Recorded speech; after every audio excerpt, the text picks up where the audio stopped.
তাওয়াক্কুলের প্রকারভেদ রয়েছে। তাওয়াক্কুল সাধারণত তিন প্রকার। প্রথম হলো তাওয়াক্কুল ইবাদাতিন ওয়া খুদুইন, যেই তাওয়াক্কুলটা হলো পরিপূর্ণ একটা ইবাদত, ভরসাটা পরিপূর্ণ ইবাদত। যে কোনো বিষয়ের ক্ষেত্রে কোনো কল্যাণ কামনায় বা অকল্যাণ প্রতিরোধে আপনি পরিপূর্ণ আন্তরিকভাবে দৃঢ়ভাবে ভরসা রাখবেন একমাত্র আল্লাহ সুবহানাহু ওয়া তাআলার উপরে। এটা হলো তাওহীদ। আর এই পূর্ণ ভরসাটা যদি আল্লাহর উপরে না হয়ে অন্য কোনো ব্যক্তি বা গোষ্ঠীর উপরে হয়, যেটি আল্লাহর উপরে হওয়া উচিত, তাহলে এটি হয়ে যাবে পরিপূর্ণ শিরক, শিরকে আকবার, বড় শিরক। দ্বিতীয় প্রকার তাওয়াক্কুল,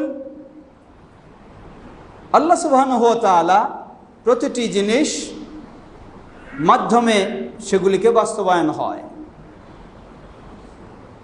উদাহরণস্বরূপ, প্রতিটি জিনিসের পিছনে আল্লাহ সবাব রেখেছেন, মাধ্যম রেখেছেন, উপায় রেখেছেন। উদাহরণস্বরূপ, আপনি একটা জব নেবেন, একটা চাকরি নেবেন, কিন্তু চাকরি তো আপনার ঘরে বসে হবে না, কোনো কোম্পানির কাছে আপনাকে যেতে হবে, গিয়ে সেখানে চাকরি অনুসন্ধান করতে হবে। এই ক্ষেত্রে এটা আপনার রিজিকের, রুজির মাধ্যম, রুজির পথ। এই ক্ষেত্রে আপনার তাওয়াক্কুল কি? এই ক্ষেত্রেও আপনার তাওয়াক্কুল হবে শুধু আল্লাহর উপরেই, যে আমি কোম্পানির কাছে গেলেই কোম্পানি আমার রুজির ব্যবস্থা করে ফেলবে, এটা নয়। ব্যবস্থা আমার আল্লাহর উপরে কাছ থেকে হবে, তবে আমাকে চেষ্টা করতে হবে, সেই চেষ্টাটা আমি শুধু করছি, এতটুকুই বিশ্বাস থাকবে। কিন্তু কেউ যদি আল্লাহর চেয়ে কোম্পানির উপরে বেশি দৃঢ় হয়ে যায়, বেশি বিশ্বাসী হয়ে যায়, বেশি ভরসা করে ফেলে, তাহলে এটি হবে শিরকে আসগার, ছোট শিরক হবে।